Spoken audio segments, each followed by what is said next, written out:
தமிழுடைய அழகை பாருங்க. ஒரு உண்மை சம்பவத்தை பற்றி ஒரு வீடியோ போட்டுட்டு இருந்தேன். அந்த வீடியோவுக்கு டைட்டில் ஃபிக்ஸ் பண்ணிட்டு இருக்கிறேன். அந்த கதை என்னன்னு கேட்டிங்கன்னா, ஒரு ரொம்ப காலமாக தடப்பட்டிருந்த ஒரு அம்மன் கோவில். அந்த அம்மன் கோவிலை சேர்ந்தவங்க இமயமலைக்கு போகிறாங்க. இமயமலையிலேருந்து அவங்களுக்கு ஒரு வழி கிடைக்கிது. அந்த வழியை வச்சு அவங்க மறுபடியும் வந்து அந்த அம்மன் கோவிலை நல்லபடியாக எடுத்து நடத்துகிற ஒரு சம்பவம். இது உண்மையிலேயே நடந்த ஒரு சம்பவம். இந்த வீடியோ நான் போட்டுட்டு இருக்கும்போது இதுக்கு டைட்டில் என்ன ஃபிக்ஸ் பண்ணலான்ட்டு ரொம்ப யோசிச்சுட்டு இருக்கிறேன்.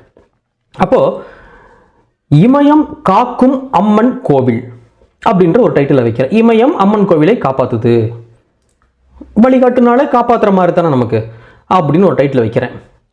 எங்கள் வீட்டில் அதை பார்த்துட்டு என்னங்கிறாங்க, என்னங்க அம்மன் கோவில் போய் இமயமலையை காப்பாற்றுச்சுன்னு சொல்கிறீங்களா அப்படின்னு கேட்டாங்க.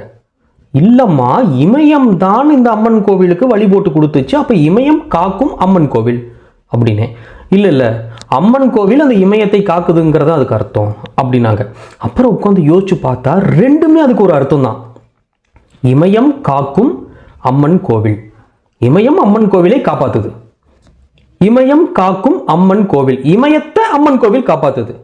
அப்ப தமிழுடைய ஒரு அற்புதத்தை பாருங்க. அந்த ஒரே லைன்ல ரெண்டு அர்த்தமும் இருக்குது. பா, எப்பேற்பட்ட தமிழ்! பெருமையா இருக்குல்ல தமிழ்னு சொல்ல. அந்த இமயம் காத்த அம்மன் கோவிலினுடைய கதையை, வரலாற ஒரு வீடியோ போட்டிருக்கேன். கீழே அதுக்கான லிங்க் கொடுத்துருக்கேன். மறக்காம அந்த வீடியோ பாருங்க. நன்றி.